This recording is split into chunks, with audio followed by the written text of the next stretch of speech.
Saludos, mis queridos estudiantes. El día de hoy vamos a tratar el tema que corresponde a la cavidad bucal. La cavidad bucal es una cavidad virtual que tiene ciertos límites anatómicos, como los vamos a observar a continuación.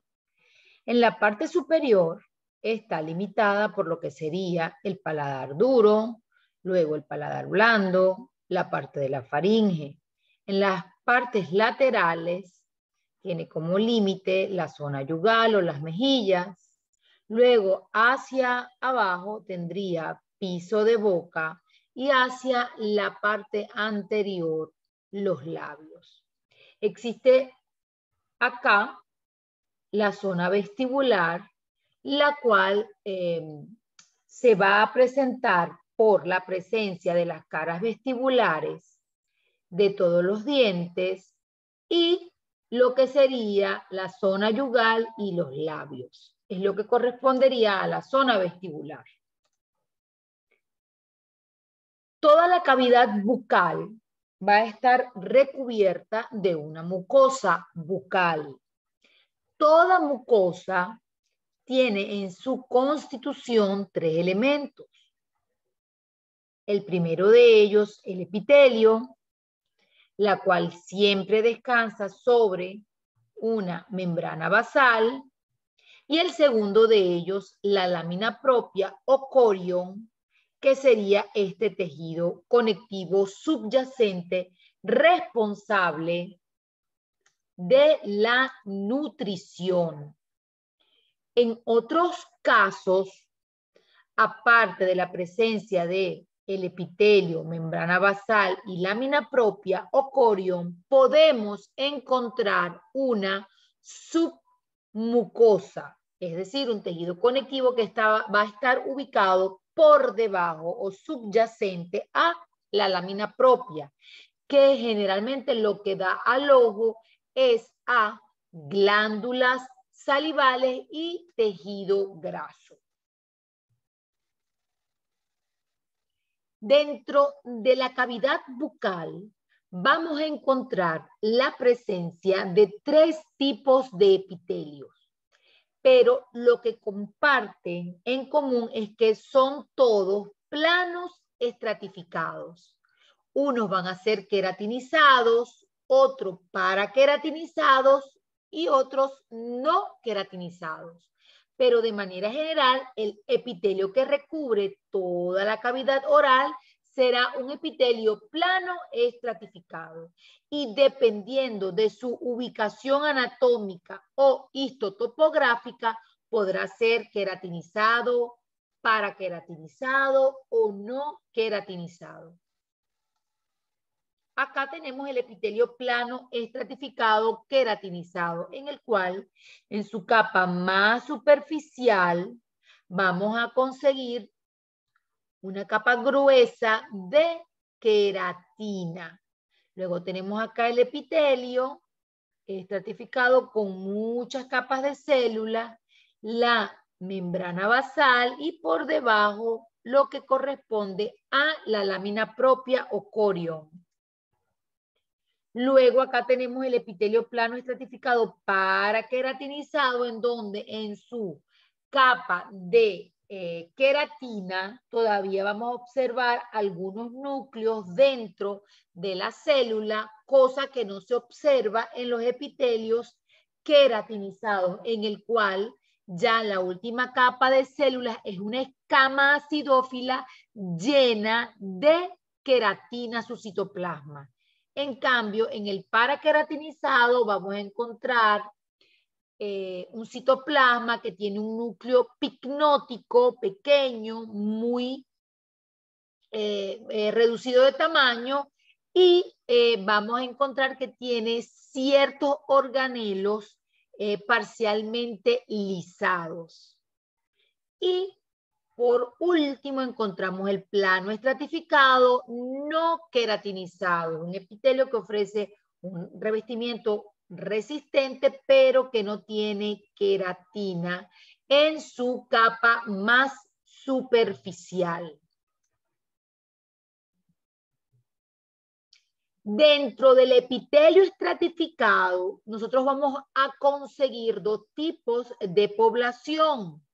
Uno será el queratinocito, que ocupa el 90% de la población, y un 10% representado por la población extrínseca, es decir, células que no son epiteliales, en donde el 9% será permanente, que van a estar representadas por las células de Langerhans, las células de Merkel y los melanocitos. Y por otra parte, un 1% de células transitorias que vienen a estar representadas por las células sanguíneas de tipo leucocitos, es decir, neutrófilos, eosinófilos, basófilos, linfocitos y monocitos.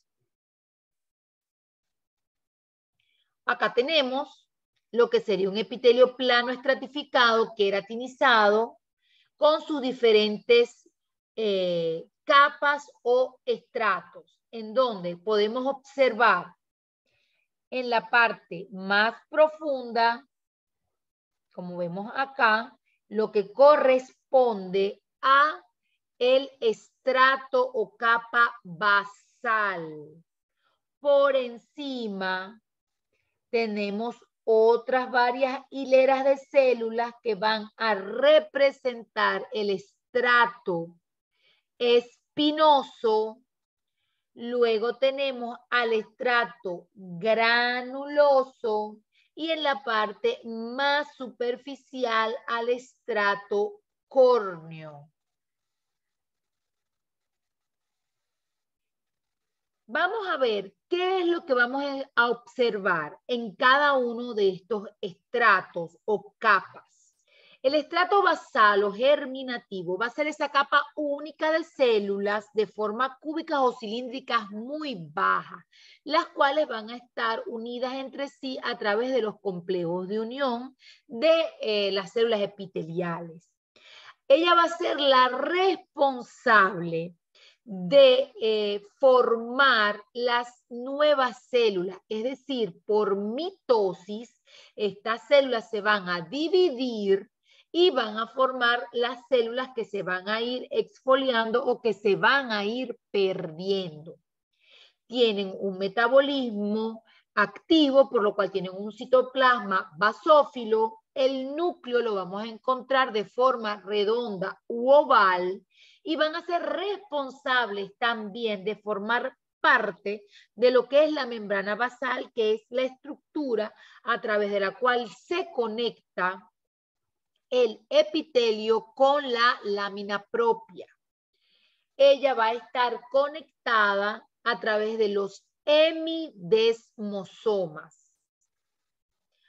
Vamos a ver acá, tenemos este núcleo, como lo vemos aquí, y la forma de la célula se observa cúbica. Podemos ver, como ya les mencioné, las figuras mitóticas y también acá vamos a ver células de Merkel, como es el caso de esta célula que podemos ver acá, que no es una célula epitelial, sino una célula de Merkel. También vamos a ver células de Langerhans, que son células presentadoras de antígeno que dan la inmunidad a nivel de este epitelio, y los melanocitos, que van a ser los responsables de la coloración de tipo parda a este nivel. Las de Merkel tendrán una función de tipo sensitivo, ya que a través de su porción basal hay una conexión con terminales nerviosas. Acá podemos ver a mayor aumento lo que sería acá la célula y acá estas células cúbicas, y podemos observar lo que serían los hemidesmosomas a este nivel basal. Luego por encima tenemos al estrato o capa espinosa, que va a estar formada por varias hileras de células, pero van a tener una forma ya poligonal porque van a estar apiladas una sobre otra. El citoplasma va a ser ligeramente basófilo y va a tener abundantes tonofilamentos que van a ser esa subunidad de queratina ácida y básica que finalmente van a ser los precursores de la queratina. Este estrato espinoso va a tener como medio de unión intercelular desmosomas. Estos desmosomas, al estar presentes alrededor de toda esta membrana celular, va a dar el aspecto de que existen espinas entre una membrana celular y otra. El núcleo que se observa será redondo de un tamaño mediano y en este estrato aún podemos conseguir células de Merkel y de Langerhans. Acá podemos ver a mayor aumento lo que serían estos desmosomas que se observan como unas pequeñas espinas que están entre una membrana celular y otra. Aquí podemos ver su núcleo y su nucleolo. Luego, como tercera capa, encontramos al estrato granuloso, que va a estar formado por 2 o 3 hileras de células, ya que comienzan a aplanarse, ya no van a ser de una forma poliédrica, sino que comienzan ya a aplanarse. Este citoplasma va a seguir teniendo estos abundantes gránulos de queratohialina en relación con estos tonofilamentos, los cuales se van a amalgamar o se van a unir con los cuerpos de Otland, que son los queratinosomas, que va a funcionar como una sustancia cementante. Estos elementos unidos entre sí formarán la queratina, que llenará por completo el citoplasma de esta célula. En este estrato vamos a observar algo que se conoce como un contraste biológico. ¿Por qué hay un contraste biológico? Porque la célula pasa por una actividad metabólica muy grande, una actividad sintética muy grande en donde sintetiza proteínas, lípidos, receptores y muchos relacionados con el proceso de queratinización. Y posteriormente a esta gran actividad metabólica, luego de unas 5 o 6 horas, ella se prepara para la destrucción del núcleo y de sus organelas intracitoplasmáticas. Es por eso que las enzimas lisosomales se van a expresar intensamente. Termina de digerirse todo lo que contenía este citoplasma y queda ocupado por completo de la queratina. Acá podemos observar el núcleo, podemos observar lo que serían los tonofilamentos, los queratinosomas y los gránulos de Otland, que todo eso se amalgama entre sí para llenar este citoplasma de queratina. Por último, y más superficial, tenemos al estrato córneo, en donde ya la célula es totalmente una célula plana, tipo escama, con una membrana ya más engrosada y sin ningún tipo de un núcleo ni organela evidente. Esta célula aquí pasa a llamarse corneocito y va a estar formado por todos esos filamentos agrupados de manera muy compacta, recubiertos por esta queratohialina. Acá podemos observar cómo no existe absolutamente nada dentro del citoplasma de la célula más que esta sustancia de queratina. Esta célula queratinizada va a tornarse como una célula escamosa, compacta, deshidratada, la cual se va a adosar y se va a unir a sus células vecinas mediante interdigitaciones o esquazosomas. Van a ser una manera de como de un festoneado o una interdigitación entre una célula y otra para unirse de manera mecánica. Acá podemos observar cómo estaría esto representado a nivel de lo que sería la capa más profunda, el estrato basal, donde podemos observar la célula melanocítica. Observamos esta célula de Merkel, miren cómo podemos ver aquí un terminal nervioso en su parte basal, hemidesmosomas, acá en relación a lo que sería la membrana basal.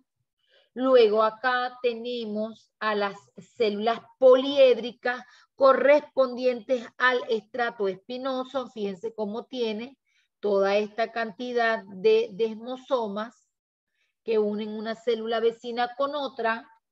Podemos también observar células de Langerhans. Por encima de esta veremos lo que sería la capa del estrato granuloso y por último estrato córneo. Acá podemos ver lo que sería el melanocito, una célula dendrítica. Fíjense cómo tiene estas prolongaciones. En su interior tiene los melanosomas e inyecta a varias células de melanina dando el color pardo. Y las células de Langerhans, que son esas células presentadoras de antígeno. Acá tenemos, como podemos ver, al melanocito. Miren acá el pigmento de la melanina. Y aquí podemos ver lo que sería una célula de Langerhans.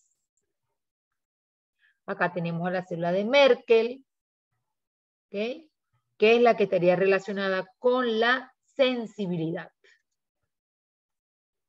Y en la población extrínseta transitoria, como ya lo mencionamos, a todas estas células leucocíticas, como lo son neutrófilos, eosinófilos, basófilos, linfocitos y monocitos. Ahora bien, vamos a pasar al estudio del epitelio plano estratificado para queratinizado. Es muy parecido al anterior que acabamos de estudiar, con la principal diferencia que a nivel de su estrato córneo, las células van a estar paraqueratinizadas. ¿Por qué se les dice paraqueratinizadas? Porque van a conservar su núcleo y sus organelas parcialmente lisadas. Entonces ya sabemos que el epitelio queratinizado no tendrá ningún tipo de organelas ni núcleo en su porción córnea. En cambio, el paraqueratinizado sí lo tendrá. Acá podemos ver lo que corresponde a la capa de queratina con estas células aplanadas y la presencia de los núcleos picnóticos. Vean cómo se ven unos núcleos pequeños encogidos. Y por último tendríamos lo que sería el epitelio plano estratificado no queratinizado, en donde no producen queratina y se distinguen principalmente tres estratos, como lo son el estrato basal, el intermedio y el superficial. Acá podemos ver estrato basal en unión con la membrana basal. Luego tendríamos lo que sería el estrato intermedio y por último el estrato superficial, donde la célula ya está totalmente aplanada, pero sin presencia de queratina. Ok. Acá tenemos en el estrato intermedio, vamos a ver células poliédricas de citoplasma, poco basófilo, con un núcleo redondo y va a tener abundantes inclusiones de glucógeno. Y los medios de unión van a ser interdigitaciones y desmosomas. Aquí por último vamos a ver lo que sería la membrana basal, en donde tenemos una célula epitelial.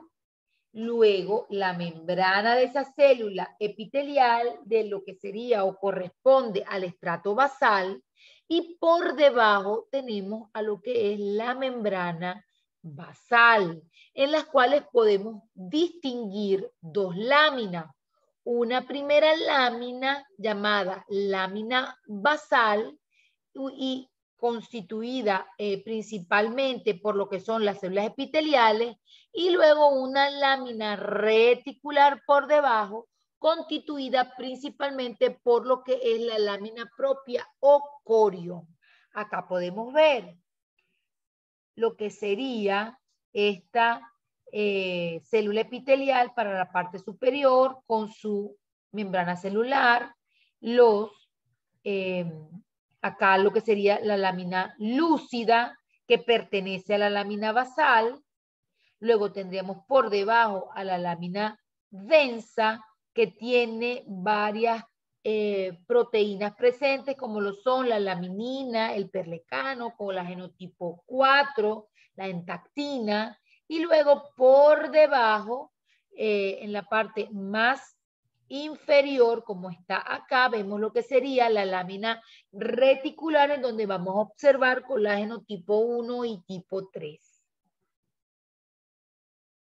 Entonces, a través de toda esta membrana basal se conecta el tejido epitelial con lo que sería la lámina propia. Acá tenemos lámina propia, que es este tejido conectivo que podemos observar acá. En ciertos casos podemos observar por debajo de la lámina propia una submucosa, como en este caso. Acá tendríamos lo que representa el paladar blando y acá paladar duro. Acá podemos ver lo que sería el tejido epitelial, acá la capa de queratina en descamación, como se puede observar acá.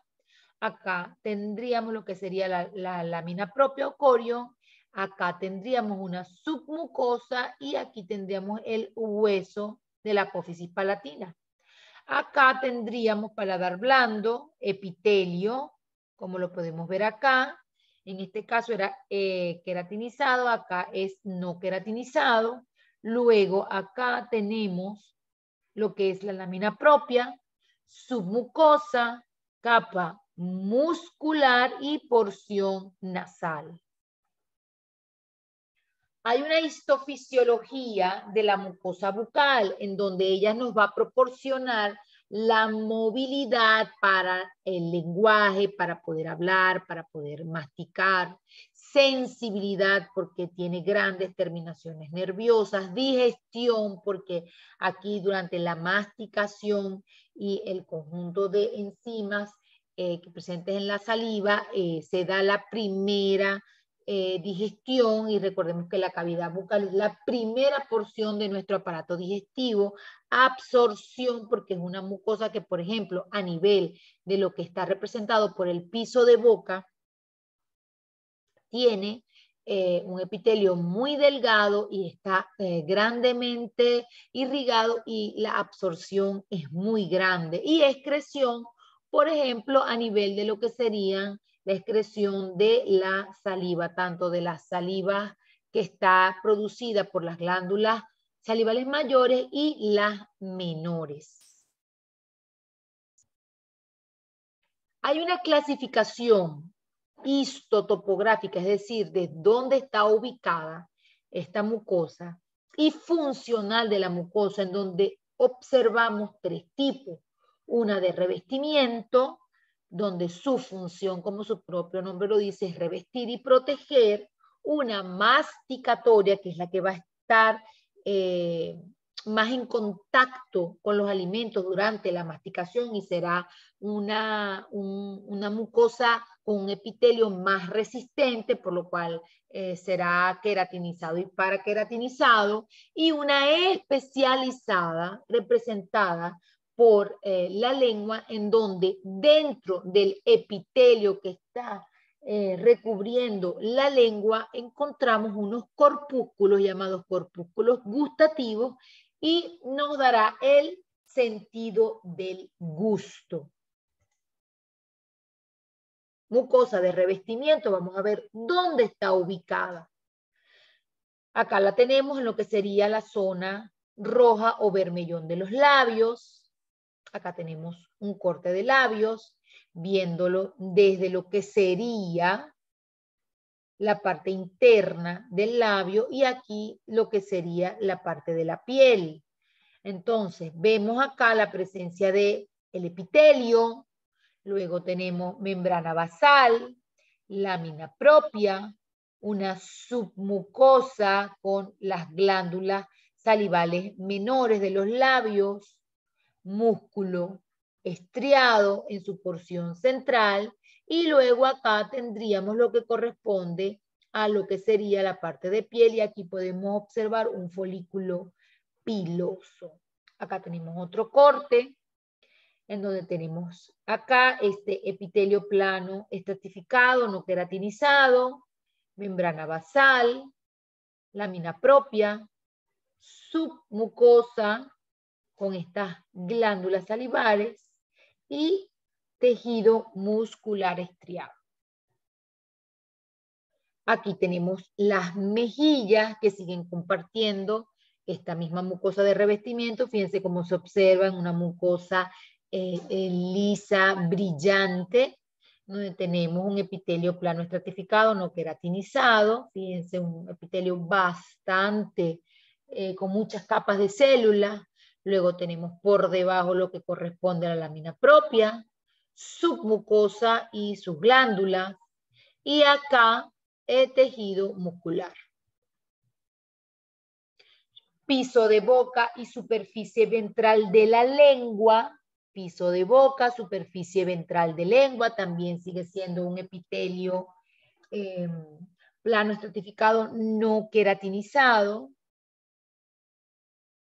Acá podemos ver el corte histológico. Esta porción sería la musculatura de la lengua. En este caso vemos la lámina propia y el epitelio. No existe a este nivel una submucosa. Acá podemos ver, fíjense cómo tengo este epitelio. Luego tengo la lámina propia y la parte muscular. A nivel del paladar blando también sigo observando este mismo tipo de epitelio. Acá está, epitelio plano estratificado no queratinizado, mucosa de revestimiento. Acá tengo lo que me corresponde a la lámina propia, por encima la submucosa, tejido muscular, la parte muscular del paladar, y acá la porción nasal.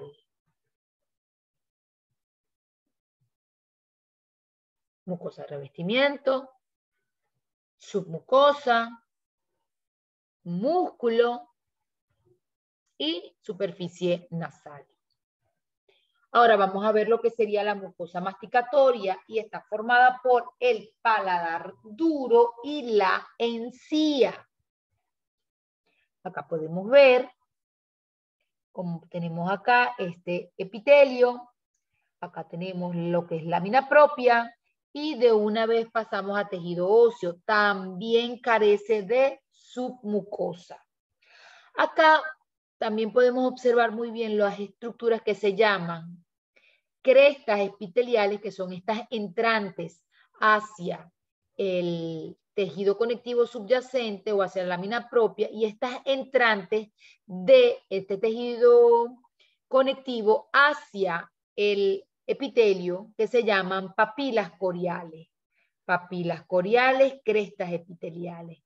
Estas formaciones se dan para una interrelación más íntima en cuanto a la nutrición se refiere. Recuérdense que todo epitelio se nutre a través del tejido conectivo subyacente. Acá tenemos también paladar con su capa de queratina. ¿Ok? Todo esto es epitelio, queratina. Esto acá corresponde a lámina propia. En las porciones laterales vamos a encontrar una coloración amarilla y es por la presencia de grasa. A este nivel sí encontramos submucosa. Aquí podemos ver estos lóculos vacíos que corresponden a grasa. Epitelio, lámina propia, submucosa. Acá. Epitelio, lámina propia, submucosa, tejido óseo. Luego tenemos la encía. La encía va a tener dos porciones, una encía libre alrededor de los dientes y luego una encía adherida, la cual se va a conectar por esta línea, se llama línea mucogingival, a la mucosa alveolar. ¿Ok? La mucosa alveolar no va a estar queratinizada, en cambio la encía sí. ¿Ok? Aquí vemos lo que es la unión mucogingival y por eso esta zona se ve mucho de un rosa más pálido y esto de un rosa más intenso, porque esta tiene queratina, esta no.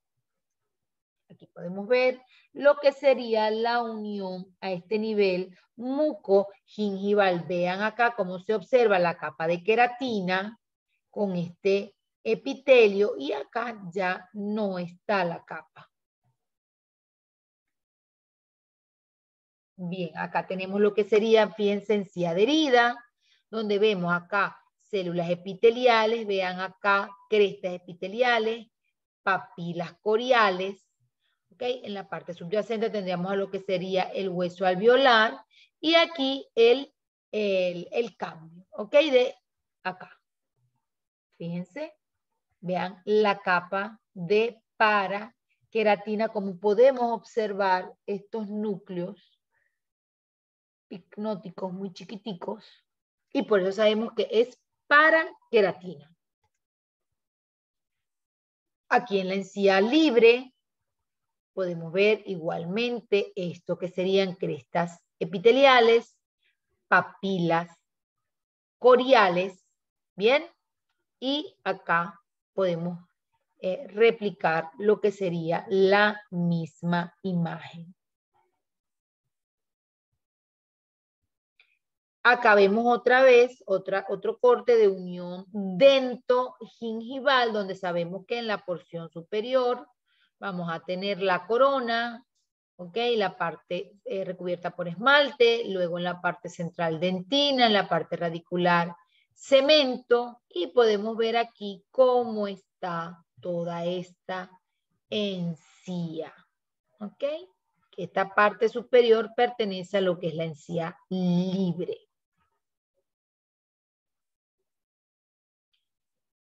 Bien, para finalizar tenemos ya la mucosa especializada, que es la lengua. ¿Pero por qué es especializada?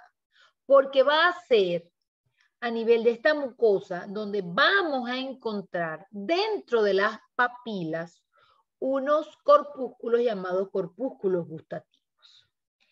En primer lugar tenemos a las papilas filiformes, las cuales no son gustativas, solamente son mecánicas porque en su interior no tiene corpúsculos gustativos y le van a dar ese aspecto aterciopelado a la lengua. Luego tenemos a las foliadas que van a estar en el borde lateral de la lengua. Vamos a tener las caliciformes en la parte posterior de la lengua formando la bilingual y las fungiformes dispersas a lo largo de toda la lengua. Acá tenemos lo que son los botones gustativos que van a estar dentro de las papilas. ¿Ok? Esto que está acá es el poro gustativo. Y estas van a estar formadas por estas neuras, células neurosensoriales. Aquí tenemos lo que sería la superficie dorsal de la lengua. Y en esta parte de atrás formando la B lingual con lo que serían las papilas caliciformes. ¿Ok? Acá tengo esta B lingual formada por las papilas caliciformes que distinguen los sabores principalmente amargos. Acá tenemos cómo lucen ellas.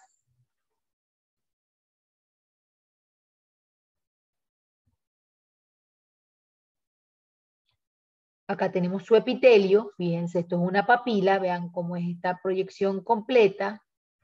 Luego tengo este que sería el epitelio que la recubre, como pueden observar acá. Y dentro de lo que sería la pared epitelial, es que nosotros vamos a observar a los corpúsculos que están acá. Por ejemplo, vean cómo están acá. Acá. Estos son papilas filiformes que no tienen ningún tipo de corpúsculo gustativo. Aquí volvemos a ver la imagen de cómo en su epitelio están incluidos estos corpúsculos. ¿Ok? Esta es la parte de la porción linfática a nivel de la lengua. Bien, aquí ahora tenemos a estas otras papilas que encontramos en los bordes laterales de la lengua. Vean cómo aquí podemos apreciar los corpúsculos. Y vean cómo en la parte superior podremos ver lo que es la paraqueratina. Vean los núcleos, la capa de queratina. Todo esto sería el epitelio, todo esto. Y vean cómo en la pared epitelial están incluidos estos corpúsculos gustativos. Acá lo vemos a mayor aumento. Estas me darán la sensación del sabor ácido. Luego, por último, tenemos las que me van a estar dispersas por toda la punta de la lengua y en el resto de la lengua, como lo van a hacer las papilas fungiformes, que me dan el sabor salado y dulce. Y se observan como unos botoncitos rojos. Y acá tengo a las papilas piliformes, fíjense que son como en forma de llama, sin corpúsculos gustativos en su interior. Acá están.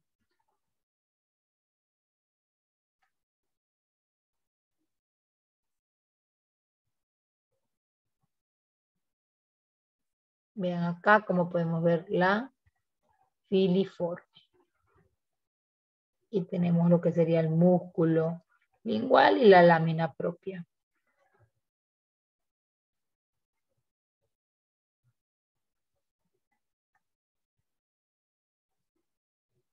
Acá. Vean acá los corpúsculos incluidos dentro de lo que sería el epitelio. Y fíjense cómo la filiforme no tienen nada en su porción epitelial. De nuevo la fungiforme. Y por último lo que serían las papilas foliadas y las caliciformes.